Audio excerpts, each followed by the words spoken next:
Talent Sports!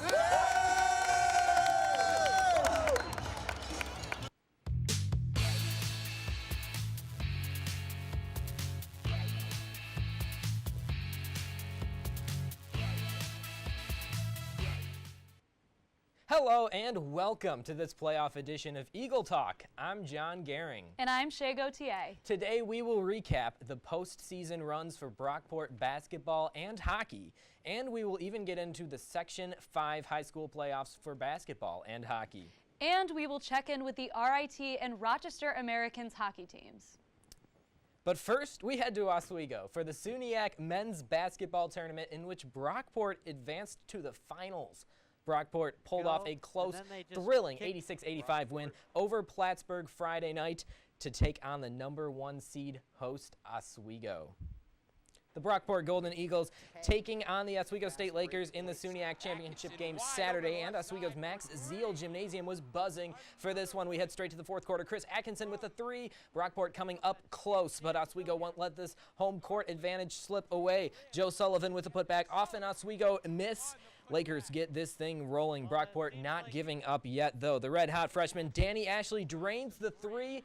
Brockport coming up close. Final seconds now with 23.2 left in regulation. Both teams fight for the ball, but a foul is called against Brockport. Oswego would seal it from there as the Lakers take down the Golden Eagles in a tight game, 55-50 the final. Oswego moves on to the NCAA tournament, while Brockport's season comes to an end with a 17-11 record. Staying with Brockport basketball, the women traveled out to SUNY New Paltz to take on the top seed in the SUNYAC tournament. This game was close throughout, with Juliana Taylor scoring 14 points, leading the way for Brockport, while senior Emily Nessler chipped in 11 behind Bailey Pratt with 13.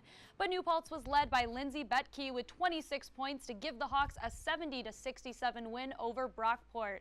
Nessler, Taylor, and head coach Corinne Jones shared their thoughts on the game and Nessler's final game as a Brockport Golden Eagle.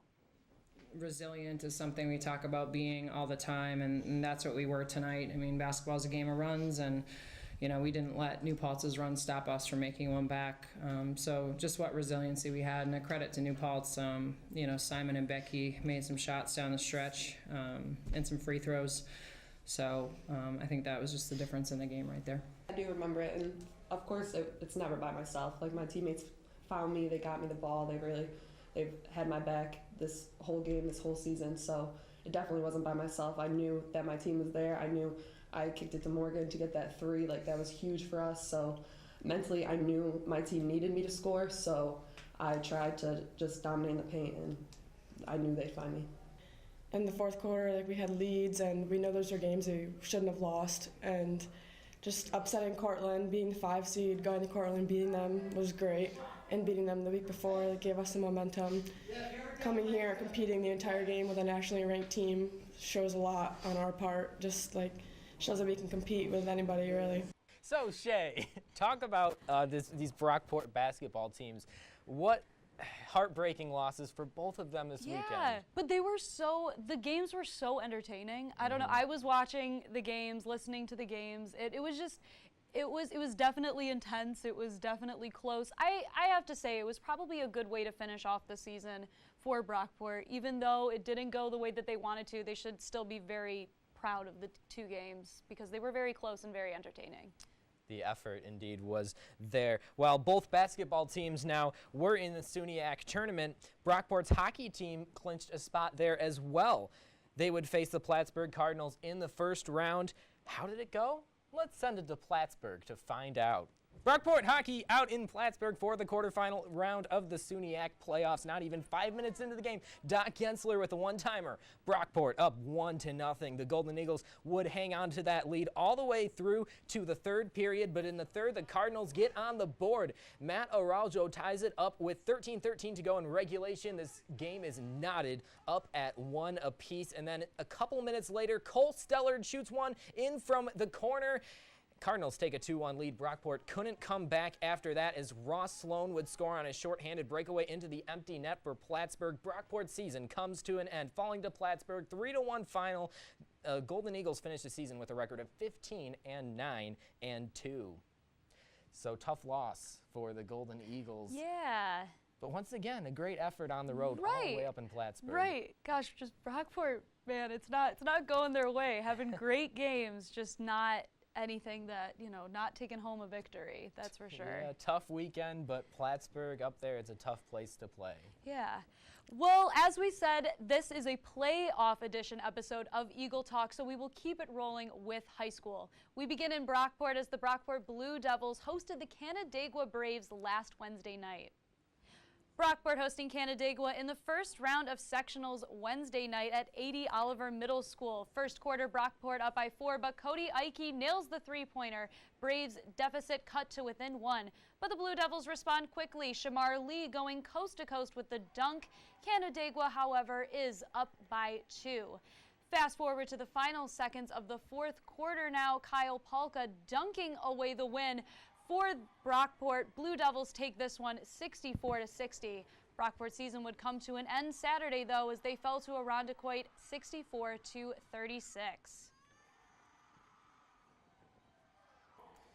The UPrep Griffins looking to pull off the upset as they take on the top-seeded Hilton Cadets at Hilton High School Friday. The winner would go on to the Blue Cross Arena. This game was out of the ordinary. Second quarter, Tajay Hill showing off his dunking skills. Count the bucket and the foul. Hilton down by 2. Fast forward to the fourth quarter now. UPrep has a 6-point lead, but Hilton not giving up yet. Colin Burkus drains the deep 3. Cadets now back to within 3.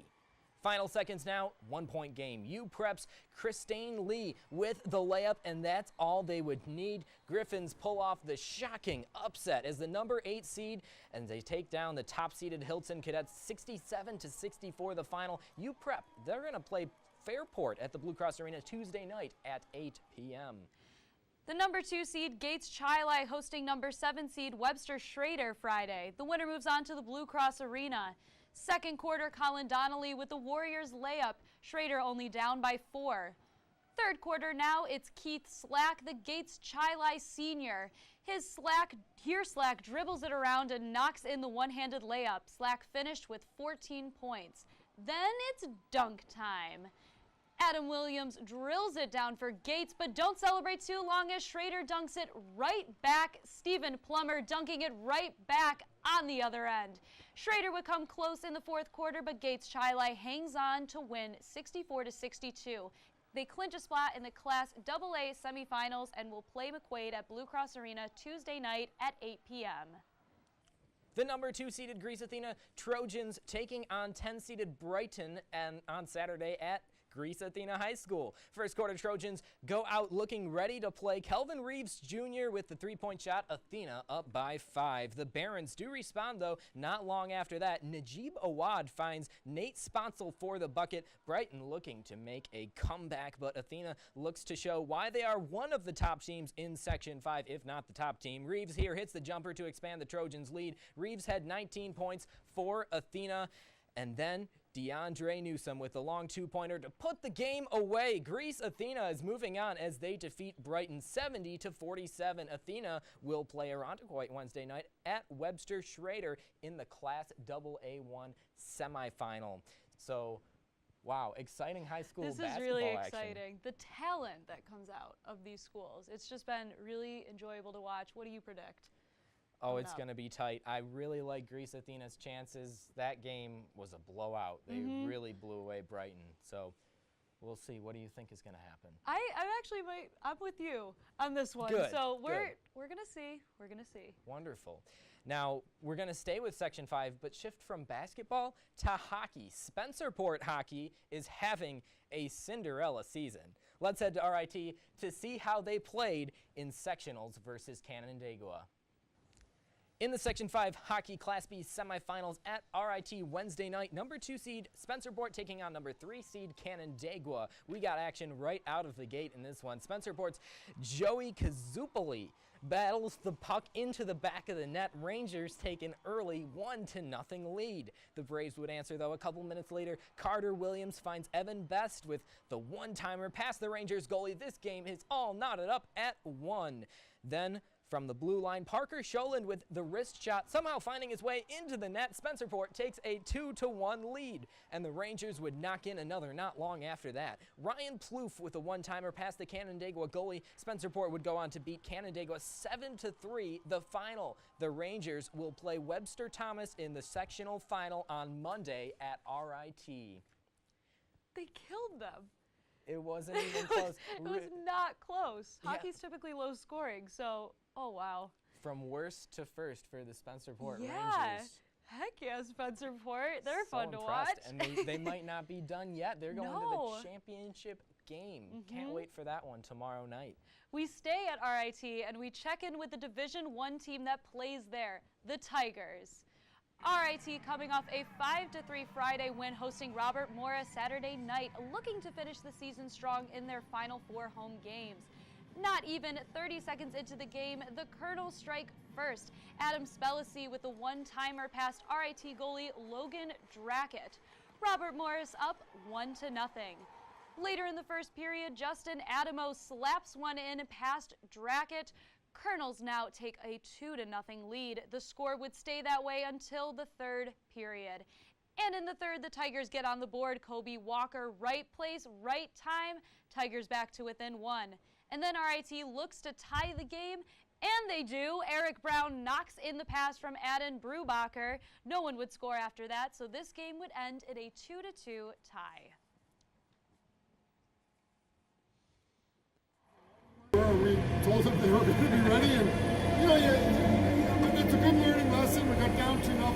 It's a better learning lesson when you come back and tie, I guess.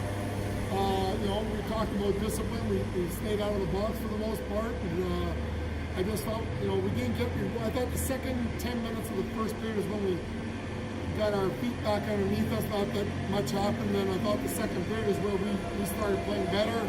Then third period, when you're trying to guard that lead, it gets a little tough. And I thought the fact that we stuck with it and had a fight right to the very end to get the point was good for us and a good preparation as we move forward to the playoffs. Now we head to the Blue Cross Arena where it was Hometown Heroes Night as the Rochester Americans hosted the Belleville Senators. First period, Sean Malone on a shorthanded breakaway. Amherst take a 1-0 lead. But not even a minute later, the Senators respond. Stefan Elliott with the backhander past Adam Wilcox. The game all knotted up at 1. But the Amherst do respond in the second period. Andrew Oglevy knocks one in the net. Rochester takes a 2-1 lead. But the Amherst blew it after that. Darren Archibald somehow sneaks the puck into the back of the net for a Senators goal. Belleville would add 3 more goals after that as the Amherst fall to the Senators at home 5-3, the final. I just didn't think we were combined as a unit tonight. Coach kind of brought that up in between periods. We needed to play more as a unit, play together, and at times I thought we were a little disjointed tonight. So, yeah, that's what I thought. It's responding. If we let a bad goal in, or like a play that we could have had before, guys just get down. It's been like it's getting dragged on. We gave up 3 goals again last night. Same thing. Give up 1 goal and then it's all of a sudden it's a 2-3. It's like just regroup, respond. It was definitely a tough loss for our Amherst, that's for sure. That is for sure. Wow. But RIT at least tied. I mean, not the best, but they tied. Yeah, good effort against Robert Morris. Good effort. They really got to get it going there, and they have 3 home games left. They definitely want to step it up. Yeah. But hockey's exciting, so regardless of what happens, hopefully it'll be good season, good whatever, it'll be good. Makes it feel like winter for sure. Yeah, absolutely. Syracuse men's basketball coach Jim Boeheim makes a decision to coach Saturday night's game versus Duke at the Carrier Dome 3 days after being involved in a fatal crash on Interstate 690 in Syracuse. Boeheim was driving on the highway on Wednesday, February 20th, when in icy conditions he came across a disabled vehicle in the center lane. He tried to avoid it, only to strike Jorge Jimenez of Syracuse, who was killed in the crash. Despite the tragedy, Boeheim went on to coach the Orange Saturday, and he thanks all the supporters in Central New York for standing by his decision. My decision to coach this game, all I can say is I felt the responsibility and obligation to my players, the members of my basketball team. I recruited these young men to come play at Syracuse University.